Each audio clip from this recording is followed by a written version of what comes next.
ভাবুন তো, একটা ছোট্ট মেয়ে যার হাতে আছে মানুষ বাঁচানোর ক্ষমতা, কিন্তু সে নিজেই বলছে আমি পারি, তবুও আমি বাঁচাতে পারবো না। এর কারণ কি হতে পারে? এই গল্পের শুরু হয় এক ভাঙা হৃদয়ের কান্না দিয়ে।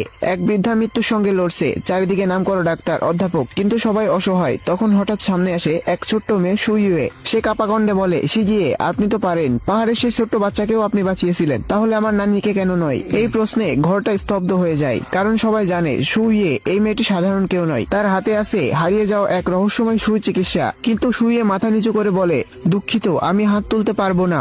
সুইয়ে তখন কান্নায় ভেঙে পড়ে আর প্রতিজ্ঞা করে আর কখনো খারাপ নামে ডাকবে না, আর কখনো তাকে খারাপ নামে ডাকবে না। প্রতিবার সিজিয়ে বলে ডাকবে, যত টাকা লাগে সে দিতে রাজি। কিন্তু সমস্যা টাকা নয়, কারণ সুইয়ে যদি পাহাড় ছাড়া অন্য কোথাও চিকিৎসা করে তাহলে সে হারাবে নিজের পরিচয়, এমনকি হারাবে নিজের গুরুকে। ঠিক তখনই বেরিয়ে আসে একটি পুরনো সূচের থলি। অধ্যাপকরা দেখেই চমকে যায়, কারণ এই থলির ঘষা দাগ বলছে এটা বহু বছর ধরে ব্যবহার করা একজন মাস্টারের হাতের জিনিস। আর তখনই জানা যায় এই মেয়েটি জানে ঘূর্ণায়নমান 9 সূচ একটি নিষিদ্ধ ও হারিয়ে যাওয়া চিকিৎসা পদ্ধতি। তখন আবার আশা ফিরে আসে।